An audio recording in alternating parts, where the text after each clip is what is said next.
Welcome back to Heart Path Podcast. I'm your host, Terra Kenzie Longacre, a modern-day mystic, author, transformational and embodiment coach, and retreat leader. In each episode, we will explore topics around spirituality, empowerment, divine embodiment, resiliency of the human spirit, and heart-based business and beyond. In today's episode, we have a special guest, Sandy Mulroy of Solar Power Health. Sandy is a professional astrologer with over 30 years experience. Her specialty is in psychological astrology, which allows deep exploration of the multiple programs running deep inside and how to bring them into harmony. She helps people fall in love with themselves and with others. Sandy also hosts wellness retreats all over the world and integrates nature, hiking, yoga, and connection into all she does. She believes every moment is sacred. Welcome to Heart Path Podcast. We have a very special guest that is near and dear to my heart, Sandy Mulroy of Solar Power Health. And just a little bit of background information. Sandy and I have known each other for years, years and years and years, and we have worked together in many different capacities. And it's such a treat to be able to have you be here and share your energy and your wisdom. So a little bit about Sandy. She works primarily, well, many things, but primarily with astrology focused on psychology to really kind of go into the inner workings of the psyche and the soul, though. So from both perspectives. So welcome, Sandy. Please, share a little bit about who you are, what you do, all of the things. So excited to have you here. Thank you. I'm excited to be here. I love all that you do, so it's an honor to be part of it. So psychological astrology is basically just looking at a whole bunch of different layers and hyper-focusing on areas of I like to call it our programs. You know, we have that imprint. So it just gives us like that tool to look into the area we need to look into that could explain why we are behaving the way we are, or if this is a struggle that we're going to have to deal with this lifetime, and how do we see that cycle. So it's one of my favorite things to do because there's so much depth to each person. And when you get to look into that, it creates opportunities. It creates self-love. It creates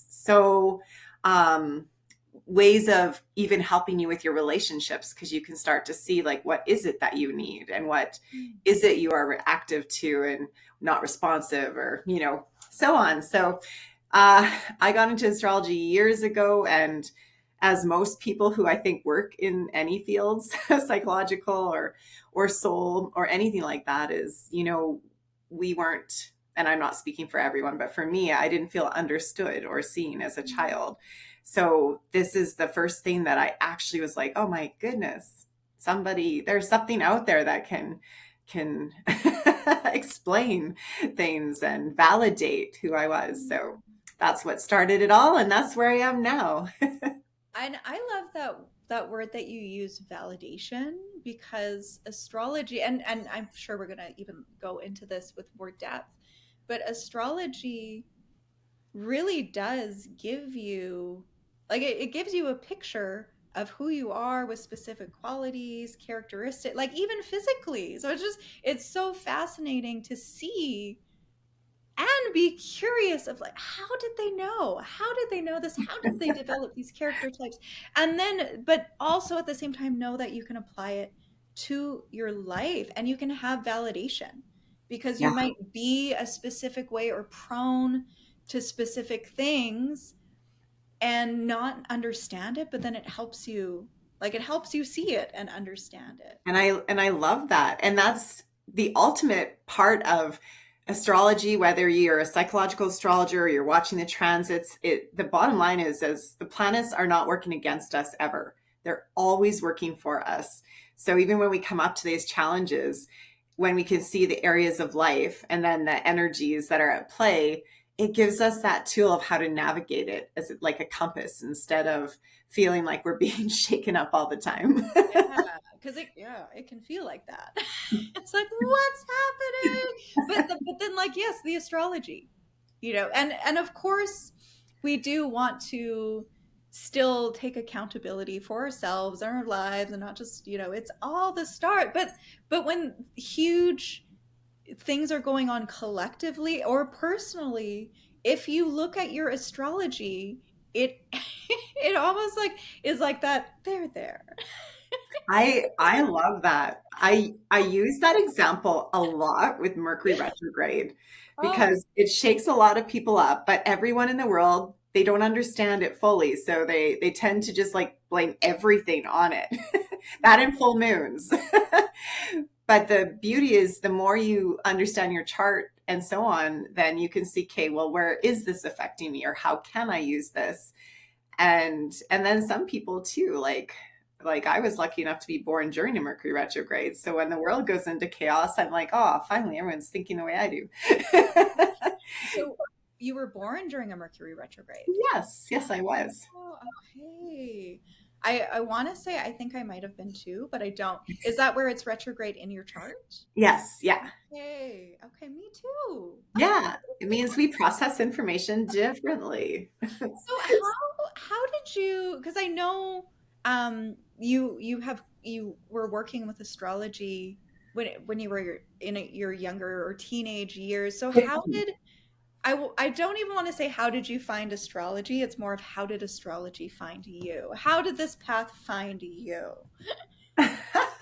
It's actually quite interesting. Um I ran away from home when I was 15 years old, and that was turned out to be one of the best pivotal parts of my life. You know, instead of ending up in very horrible situations, I ended up in a very beautiful situation, um, with very loving people that showed me this whole other side of life.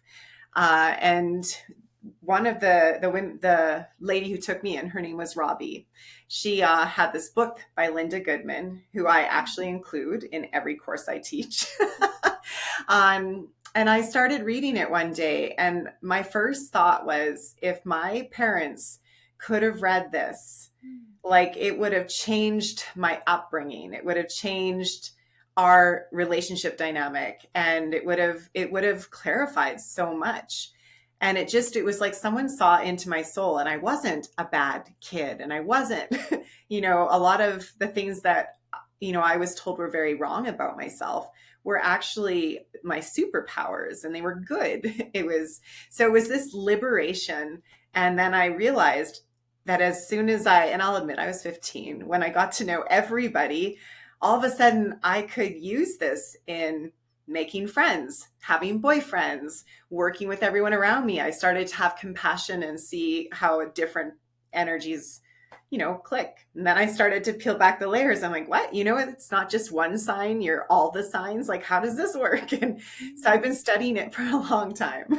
Well, and how do you explain that to folks? Because generally speaking, and I know I can't speak for everyone, however, to the mainstream, generally it's you're the sun sign, like that's kind of where the focus is put.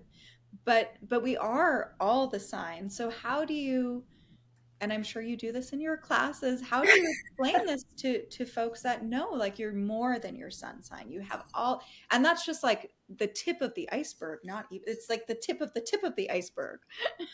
The tip of the tip of the tip. Yeah. When I try to explain astrology to someone who's just beginning, just starting, the easiest thing to explain is that we entered this portal, this sky during our birth.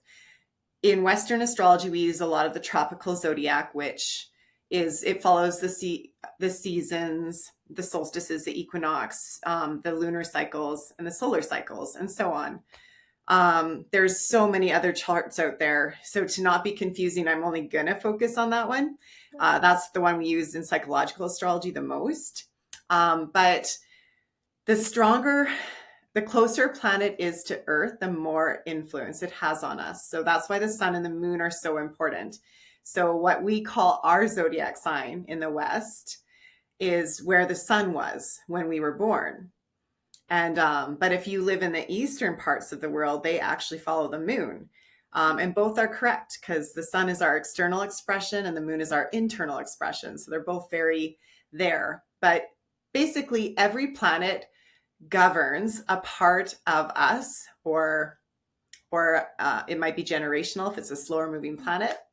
And then the next layers are, we have what are called houses, which are areas of life that these planets come out of. So it shows where we're going to use these energies. So it's complex, but once you understand the archetypes, like all of the zodiac signs, then you can apply them everywhere in your life, because somewhere in one of the areas of your life, these signs are there. Even if it's a sign you think you don't like, it's there. Well, and I always think like if we have resistance to something, or if there's a sign where it's like I don't get along with them or I don't like that, like that's a wonderful opportunity to actually look at yourself and be curious about like what is that? And I have to say, so Sandy is an Aries, I'm Aquarius, and I love Aries. I have so much respect for Aries because I find, like, even just like me as a personality and the Aquarius, Aries makes things happen. They get stuff done. They're direct. Like there's no time for BS, and I've always admired that with Aries. Sometimes I'm like, why can't I be like that? Like I'm like, I want to be like that. But so it's nice when you can see that play out in other people, and because like it's not broad or general. It is like time and time again you'll see it. Like I'm sure you can pinpoint for the most part what people are. Like you could at least know their big three, like their sun, their moon, or their Yes. rising from talking to them, or even maybe on social media. How they post, you might be able to see that. Oh, absolutely. Yeah. Absolutely. I do a lot of chart rectifications, and it doesn't take me very long to be able to pinpoint things, depending on the person. Some people are more elusive, but Rectification, just for the folks that might not know what that is. I was going to say myself included, but I just pieced it together. But the folks that are like, what, scratching their head, what is that? What is chart rectification? So a chart rectification is if you don't know your time of birth, you would go to an astrologer and they would basically backtrack with 5 million questions and move back and forth and try to find that time for you. Usually I tell people though, like ask the hospital first, then go to vital statistics of the province you were born in, and then book a chart rectification, just because that's the astrologers, it could take an hour to 2 hours, and then you're paying for that time. Right, because you're kind of, as the astrologer, you are listening to the way they're answering. You're listening to the answers, but even the way Yes. they're answering, or mannerisms, or just I feel like there's so many pieces Well, to there is, and even the way they answer a question is yeah. what you just said is way more accurate than what they're actually saying. Ah, Like if you were to ask someone like what area of life do you experience this in, it's not the area we're looking for as much as do they want to, are they passionate about this, or could they care less, or are they very, you know what is it like, what's the energy like, is it back and forth, and then so it's a lot of work, but I'm pretty good at it. yeah. Well, and for astrology, it is and can be for anybody and everyone.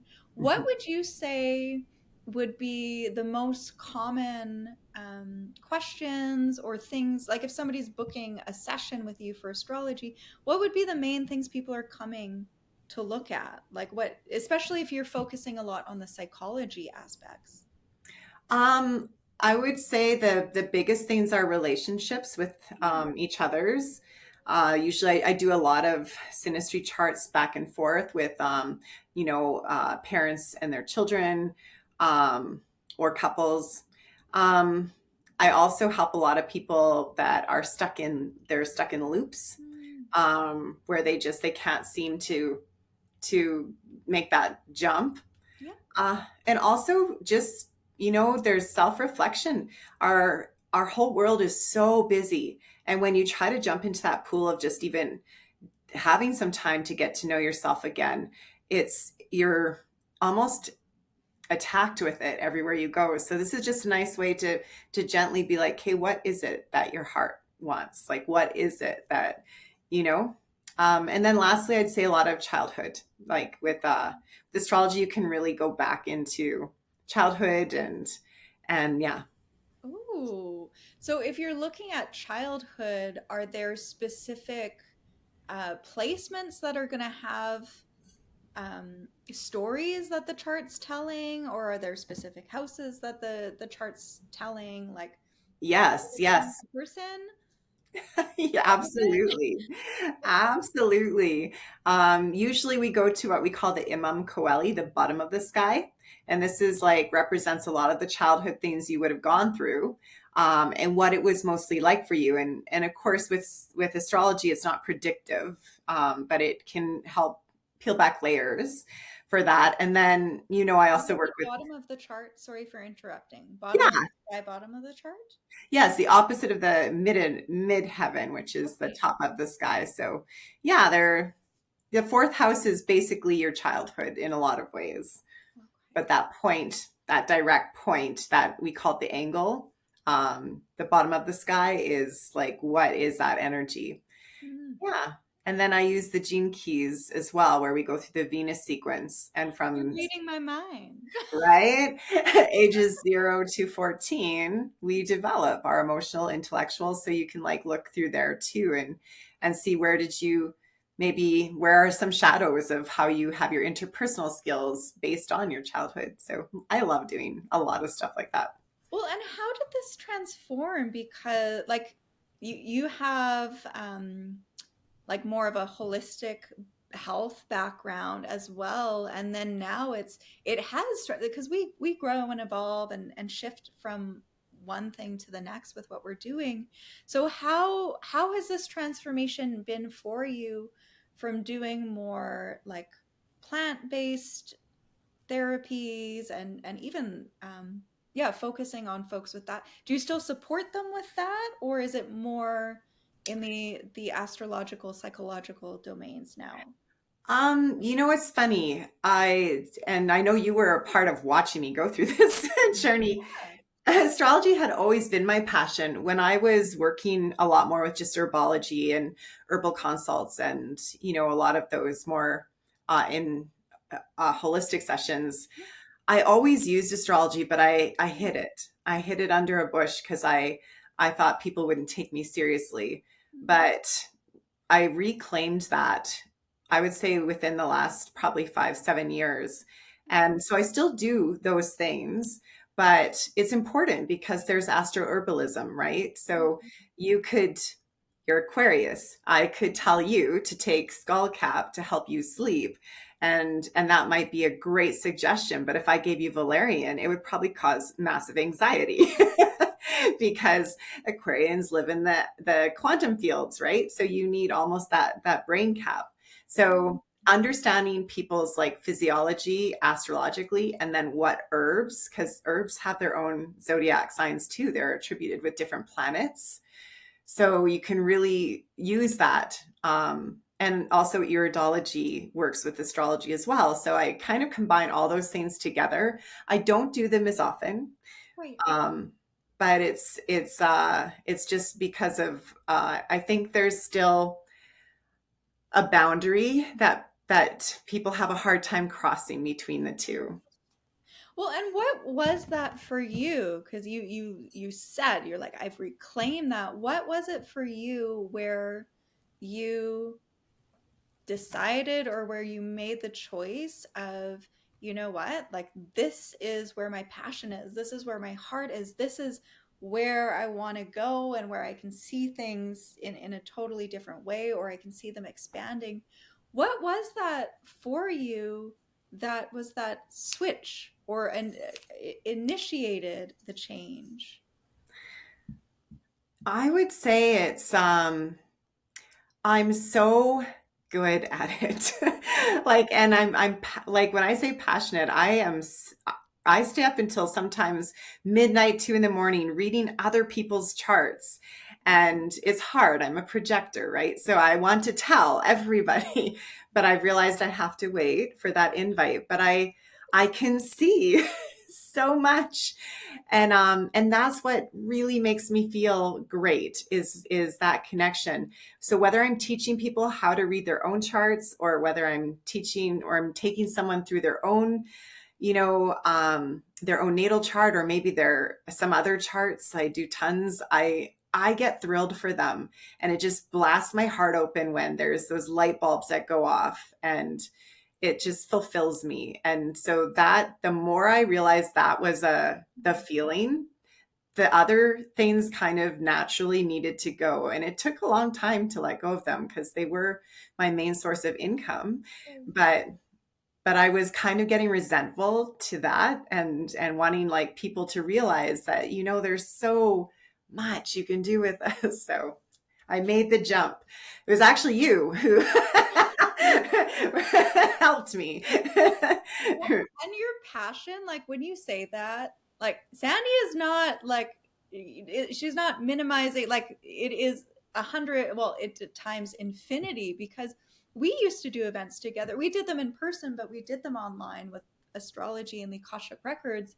And you would say when you had somebody's chart, you're like, I could just look at this all night because you were so fascinated by what their chart was saying, and like that's not fake, that's real. You really could look at their chart all I night and could. just and you can see, like, I know for some of you this will be YouTube and you'll be seeing it, some of you it might just be audio on Spotify, but you can actually see the excitement that you have when you're working with people. And I loved when we did those events because it's just like we would play off of each other with the information, but it would just Well, the Akashic records and astrology, like they seem to just like that flow is oh incredible. yeah, they really did work together well. And I love when you can see someone in their element when it's passionate, and it's just like there could never be enough, right? With astrology there never actually is enough. No. There's so much.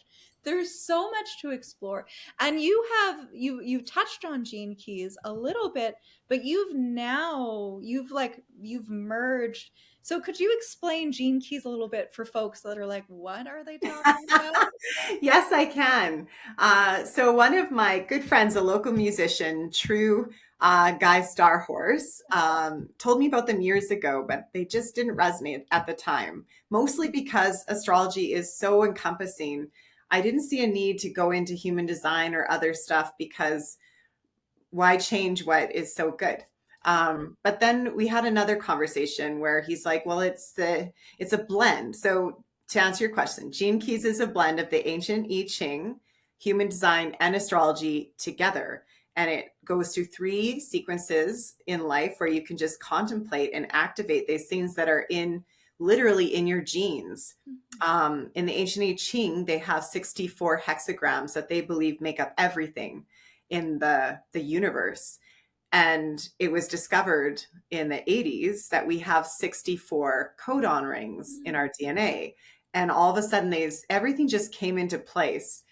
And for me, what really changed it is when I realized the whole genius sequence is directly related to our astrological chart. Our genius lies in all of the modes. And as far as I knew at the time, no other astrologer seemed to work with those things. So I jumped on that, and then it's been growing ever since. The nice thing about the gene keys is I love the contemplative way we can look at our shadows and our gifts. But if you understand, again, the zodiac archetypes, it's so much easier to use that contemplation and to use those, activate what's within us. So I So love I'm chuckling because this was not planned, by the way, but this is actually on my desk right now. that. Just for the YouTube folks, gene key, like there's a lot. There's a lot that you could uncover. So Yes. how did we know? How did we know? How did we know? So when you are using astrology with the gene keys, how are you doing readings for people? Are you doing like what does that look like when you're combining them? Well, that is a beautiful question. I have two programs that I work with them, and I do individual readings. So with the individual reading, I it's a 45-minute session they have with me where we'll look at one of the areas of their life, whatever they, if it's interpersonal skills, if it's genius, if it's abundance, whatever. How do we activate it? So I do those ones one-on-one. And then I have programs at the yurt every first Thursday of the month where Cochrane, Alberta, Canada. yeah, Cochrane, Alberta, Canada. Thank you for that. Called Sequences of Self, where I do the whole write up for them. So they get basically a whole booklet of them, but it shows all the different, your dilemma state, your victim state, your gifts, your I write the mantras of the zodiac for them so we can just really get a picture of an area of life. Like if we're doing your life's work, then there. And just recently I started a new program called the Illuminated Path, which we do those things, but I've hired, well, not hired, I partnered with my girlfriend Yulia, who's a clinical hypnotherapist. So she's going to be doing an hour of hypnotherapy after each one, just to work with that contemplative fact, the gene keys, like to let's, yeah. Apparently, and I didn't follow the rabbit hole, but apparently there's a new sequence. I just heard this, I think it was like yesterday, scrolling on TikTok. I'm like, oh, I need to check that. I don't even know. I think it's brand new. I don't even know what it is. Well, I don't either. I only know the three, Hey, so this might be exciting. I was gonna say, don't quote me on that. That was a scrolling on TikTok, but the source felt viable. So there might be a brand, like a brand new one. Oh my God, that would be awesome. They're all so incredible. Like I'm loving each one. Well, and the interesting thing, like, I feel like so many people that are in any sort of profession or field where you're wanting to help others, it's almost like the stuff that you're helping them with, you've either gone through or you've used and it's beneficial and then you want to share it. Like that seems like it. And everybody, like at the end of the day, it feels like so much of this inner longing or desire as a human is, to yes, understand who you are, where you came from, like what is the meaning of life, but ultimately all of those questions come from seeking to understand yourself and like just Yeah.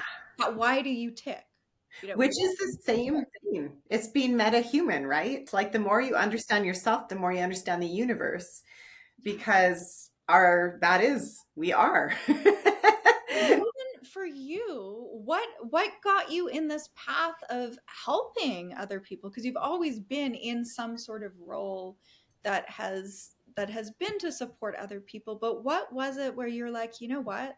No, like this is what I want to do. This is how I'm going to help them. This is, like what was that turning point for you? Because we could also say like having your own business is not for the faint of heart. No. Sometimes you question your sanity. I'm sure I've been there. I'm sure you've been there. Like it's just like, and it goes against societal norms. Like now it's changing, but to have your own business is a huge step, a huge leap of faith. Like all of these things. So what was that for you to even just go into that path or to accept the calling? Huh. Well, I'm going to answer that in two ways that blend together. First one, I have an 11th house stellium in my chart, which means I'm drawn to groups and I'm drawn to work collectively, and that's my safe place. But I have an opposition to Pluto in the 5th house, which makes my joy, myself, my ego kind of have to fight for itself. There's some things. So every time I work on myself, I realize again, it's got to be more than me that does this. And so you attract certain people, and you know this even with your business, like you attract those people. Yeah. So I was always one of those girls that was life of the party, but I always initiated everything. Aries, 11th house, Right? right? I am literally, I start the party. I do this, I do that. So it just turned as I started to work more on my own self-discovery, my own health. Um, I naturally just created groups around whatever it was that was helping at that time. Um, and the funny part is astrology's always, again, been a part of that. I know everybody's sign in my hiking groups, not their birthdays, but I can tell you their signs. um, so I think if that answers your question, like the pivotal point for me is I knew that I had to do something like that. And again, Aries with Aquarius midheaven, I don't work well for others. I have to be I have to be the one, making things on my terms. And so that was the next step is, I can do this. Let's let's do it. And you weren't lying though. And I know you know this too. Being an entrepreneur is it's hard work. Like you're never off, but when you're doing something you love. Well, and you even, okay, so you said hiking groups. You do a lot of hiking. I Like do. Sandy climbs mountains, and we're not talking baby mountains. Like we are like mountains. I don't even like what is the elevation of some of the mountains you climb? Like I can't express mountain in a way in which people will understand. I just don't think I can do it. I didn't think I could either. Yeah. So what, because that's a huge part of your life. It's a passion. You've Yeah. got your hiking groups. You take people on hikes when we do retreats together, like you are the leader of the hike. So what, like, how did that even come about? Especially because you're like, I didn't think I could do it. Oh my God, that was really funny. I I remember my first hike, and I used to be a personal trainer, and I used to work, very physically in gyms all the time, and then I just fell away from it because it was robbing my soul, not feeding it, and I gained a lot of weight. And I remember my brother took me on one little hike. It's a hike I now consider a dog walk, but at the time I went on it, I nearly died. Like I honestly was like, are we ever going to get out of this? Are we going to like it was so but at the end of it, I realized I had got my physical, my emotional, my mental and my spiritual health all in one go. And I felt like I had been on a month-long vacation, even though it was only a 4-hour hike. And that was the addictive part. And then God bless COVID because that really forced a lot of people out of, not being able to work. And so I built up this group, and I've made some of the most dearest, best friends of my life through it. And we grew together. So we didn't start out on the big mountains, but now that's like anyhow, so that's how that all started. Oh, well, and isn't that amazing too? Because it's like you're going through something together. You're Yeah, literally like, are we gonna make it? And you make it. And then you're on top of the mountain. I And like know. I can't even imagine anything yeah, any way that would It's feel. symbolic to life. Like the whole time up, it's beautiful. You're loving it, but you're also like, what the fuck? This is so hard. I can barely breathe. You're mad at everyone that seems to be doing better than you. Oh, There's all this stuff. And then, like, all these stages you go through, and then you get to this top where you are above everything else, and it puts life into perspective, and you forget all of the pain. And you're like, so yes. it's, Well, and the Aries, I feel like if you're like, why are they doing better than me? It's like because you're Aries and you're like, I can do this too. everything's a competition. Oh, so I'm just kind of thinking too, because we are definitely having you as a guest again because there's so much. There's so much. So you're also doing retreats. Like folks that know Sandy and I host retreats together. However, for you, what started you being called to retreats? What was the pull for you to want to, yeah, work with folks in that capacity? You because know, it's different it's than the what same kind of thing. I wanted to go away. I wanted to be in nature. I wanted to work with herbs. I wanted to do these things. And it's really hard to convince, friends and stuff to do that. So I honestly just started doing them. My first one, I believe, was out in Trout Lake. I just picked all the stuff I wanted to do, and then and then I find people that want to come. And this the over the years I've had a lot of lessons, and they've grown and I've grown, and now it's a big part of my profession, same as yours. But essentially the beginning was just that, like, there's got to be someone who wants to go do this stuff. Oh, and they came. Well, there's that expression, if you build it, they will come, Hmm. right? And so they came. So what has been, yeah, what has been some of the most fulfilling things that you've experienced from being able to facilitate retreats or to create those experiences for the people attending? Well, that is a beautiful, the most fulfillment is when you can see the changes. Even those weekend retreats, a lot of the ones that you and I did, the Prairie to Peaks, like the changes when people leave, including in ourselves, Yeah. like how they come in and then how they leave. I think the most fulfilling is knowing that the energy that we created never stops rippling out, and that there's a memory now that they're going to have for the rest of their life that they can come back to when they need to feel a certain way. And the fact that everything can be sacred if you're in that right mindset and setting. So it's I think the fulfilling thing for me, and the sisterhood, Yeah. the friendships, the connections. I love that you said sisterhood because I'm always sprung back in time to our secrets of sisterhood that we had, Yes. like the karma event with Jess, who absolutely amazing. We were a wonderful trinity, and those were so transformative, I feel, for all of Yes. us. And the interesting thing, like I will cherish those times forever, and as I'm sure the women will too. Because Yes. we went to many places, we dug deep. But something that continues to warm my heart, and I know you and I have talked about it, is in probably 2019 or 2018, we said we were going to Greece, but it was going to be like the sisterhood retreat, and we were doing that. And it was Santorini at the time. And we picked the year, and it was 2025. And then the sisterhood dissolved, and because things change, Yeah. things change.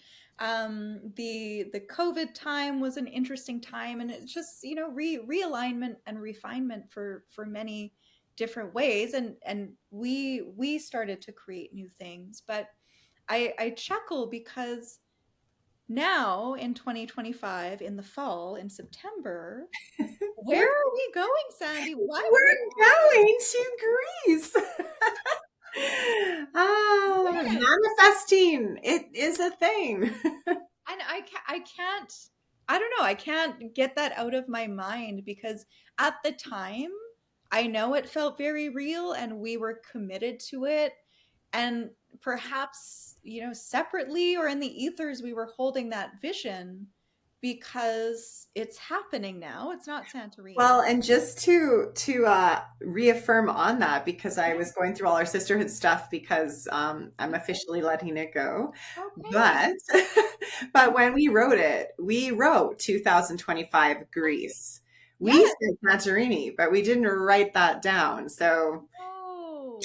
just, the Okay. universe.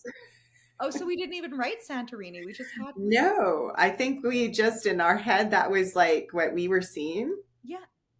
Because that's Greece, like, for someone that's never been there or might not have explored it, like Santorini seems to be like the main the main place of the group business. So It's there's no blue, one. it's white, it's Greece. Yeah. Oh, well, and how amazing is that though, to know that you can have these ideas or you can have these dreams, because even for you, I'm getting excited now. It's like, slow down. Even for you, like, had you envisioned with your business and before, like what you were doing, had you envisioned retreats? Like, was that something? Not globally. Okay. Not globally. That was something that um, I, I did try before COVID, and I had one that was going to the Dominican, but I'm glad I mean, I'm sad that it didn't happen, but I'm kind of in a way grateful because the things that I had to learn to get to where now I'm, I'm like, oh, there's a lot to know. Yeah. Yeah, retreats are a huge, I want to say, risk in general, like okay, so let's even say a global retreat, because there's so many other variables, Yes. especially if you're not in your own country. If you're running it within your own country, even, there's these other moving pieces, but to be, well, and in a foreign country, different Right? languages, like there's so many moving pieces to that equation. But at the same time, yes, there's risk involved, yes, there's uncertainty involved, but at the same time, there's so many beautiful experiences that can happen from that.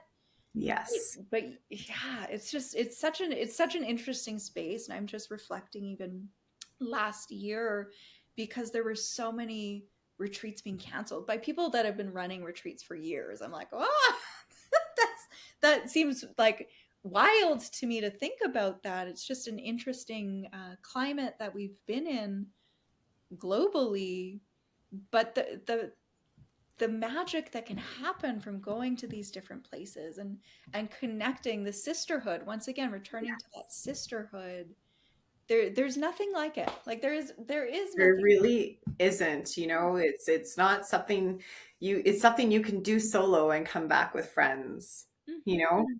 and it's something that you can choose. There's so many to choose from of what it is you need or are craving or yearning at that, Yeah. time or yeah.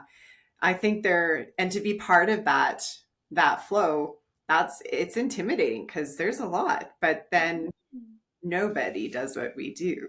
Yeah. Well, and that's another perfect thing to even say in general. Like, maybe for someone that wants to run a retreat, or someone that wants to go into astrology, or like someone wanting to, I'm hearing, take a bet on their selves, or a chance on themselves, or on spirit, or wherever they're being called.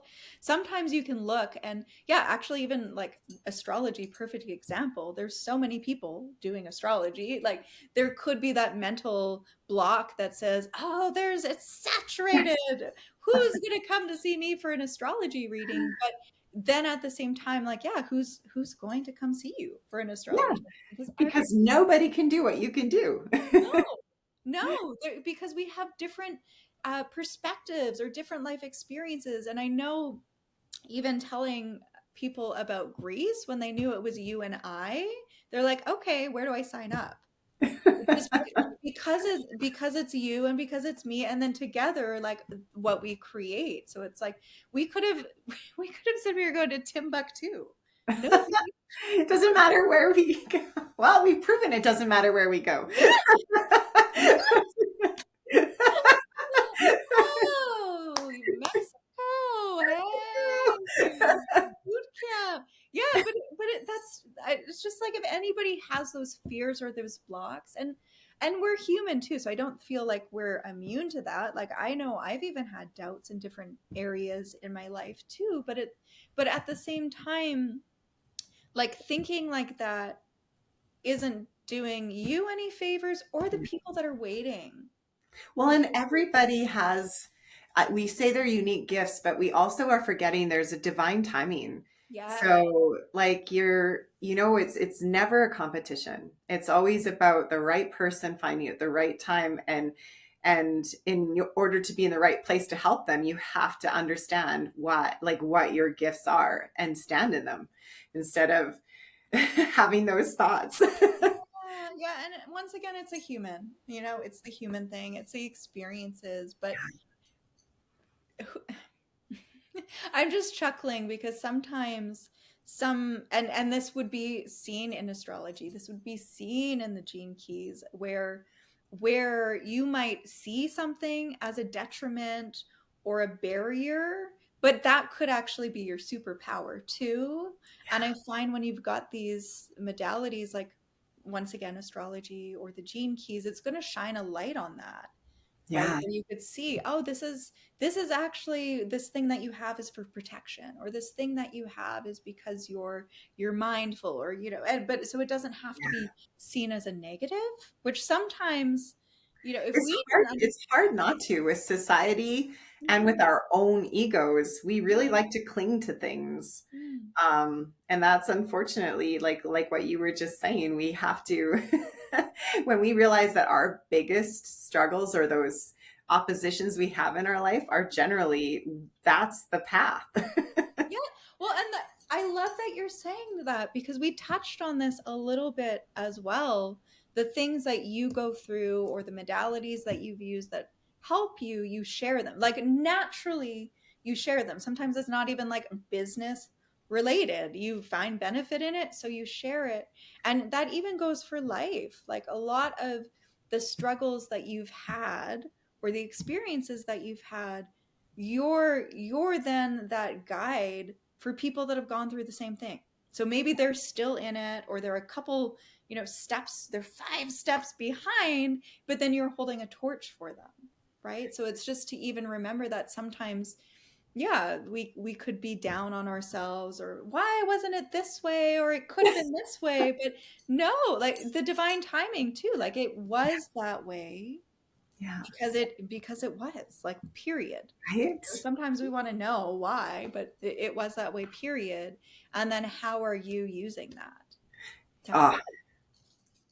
I love that. And that's back to the whole basis of doing astrology in the Akashic records. It's the ultimate in when you understand yourself more, that's where the confidence comes from. Hmm. Right. And even that, like the compassion, which you mentioned, right? When you were understanding astrology more, you were seeing people for who they are, or seeing why people are specific ways because of their astrology, and then you have that compassion. So the more that you are understanding yourself, perhaps the more you're being compassionate with yourself or forgiving with yourself, and then it is that the ripple effect that goes out. But it all starts with us. It starts with us and it ends with us. Yeah, it does because we are the universe. We're meta-human. We're beyond reality. Well, what things do you have coming up in your world? I'm just going to do another plug for Greece. We're going to Greece in September. Ooh, can I do a plug for Greece? Please. Oh my God. Because Absolutely. one of the things I also love doing is medical astrology. And in medical astrology, there's some places we look in the chart, and then there's this beautiful asteroid called Asclepius. And the Asclepius is the Greek god of medicine.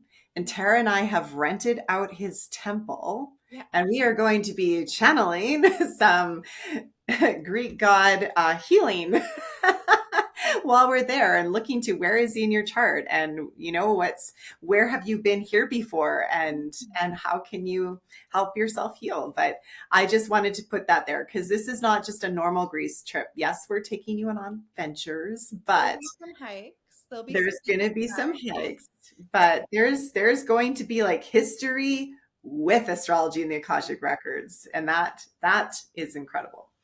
And something as well to mention, this is the KOS, KOS Greece, where we're going specifically, like we're going to be visiting the origins of, we'll say Greek medicine. We'll keep it that way, but of Hippocrates. So Yes. we'll be walking on those lands. We'll be taking in the information and the wisdom that is shared with us through guides, as well as feeling into soul memories. And Yes. perhaps how are we connected to those lands? How do we remember those teachings? So that's another interesting component when Ooh, you I love that. How you yeah, when see. you go to these places, because if you're drawn somewhere, and this is my personal belief, however, when you're drawn somewhere, it surpasses the human, right? It's like your soul is pulling you there, or your soul is shining that light on this place. So I'm excited to see who comes with us, the sisters that are coming already. I'm so excited to be in space together with them. But yeah, it's gonna be amazing. We were talking about this already, but I keep seeing the water. Like there's Yes. something Oh, that we'll be doing with the water, perhaps, to honor the waters, to honor the planets, and self on that yes. journey. So Yes. yeah, September 17th to 24th. You can find that on my site or Sandy's site, and we're going to have all of that in the show notes. But what do you have, or what is exciting you as we go into 2025? Like, what things are you really looking forward to, or what are you doing with Solar Power Health? What is coming in 2025? Wow. I think the things that I will share for this podcast, if anyone is intrigued in astrology, I have Astrology 101. I teach this usually annually, March 8th. So if you're curious about astrology or just want to learn to look at your own chart, and then I had talked about the Illuminated Path, which is the Gene Keys astrology with Yulia, with hypnotherapy. And we're going to an incredible place called Quantum Leaps in Golden, which is an eco reserve. And we have that retreat coming up in August, and that's going to be focused on, of course, all of the work we've been doing. So I'm looking forward to that. Of course, I'm looking forward to Greece. But those would be my highlights, I would say. Okay. So where can people find you? It will all be in the show notes, but where can people find you? Social media, website? I'm on TikTok, Instagram, Facebook, and of course my website. And they're all at Solar Power Health. And yeah, other than that, on top of a mountain. Yeah, and on top of that. And just to recap, solarpowerhealth.com. Oh, yes. Yes. Yes, for my website, Because Solar you Power never Health. know, there's .ca, .com, .love, .org. Like, where are we sending them? We are going to .com Or on top of a mountain. or on top of a mountain. Sandy, this has been so wonderful to have you here, and not the last time. So, I enjoyed it. Thank you. I love you tons. yeah, I love you, and thank you for being here. Thank you for your time, your energy, your wisdom.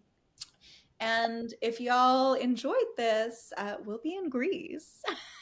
September 17th to 24th, in case you didn't get that, which will also be in the show notes. Lots of love. Bye. Bye.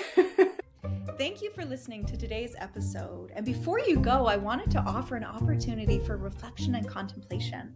Was there anything in this episode that inspired you or that you can use in your life moving forward? If so, what was it? Was there anything that in this episode that made you feel uncomfortable, charged, perhaps even triggered? Was there anything in this episode that was brought up that has left you feeling seen and understood? Taking a moment to go into the sacred space of the heart to reflect on this or to journal.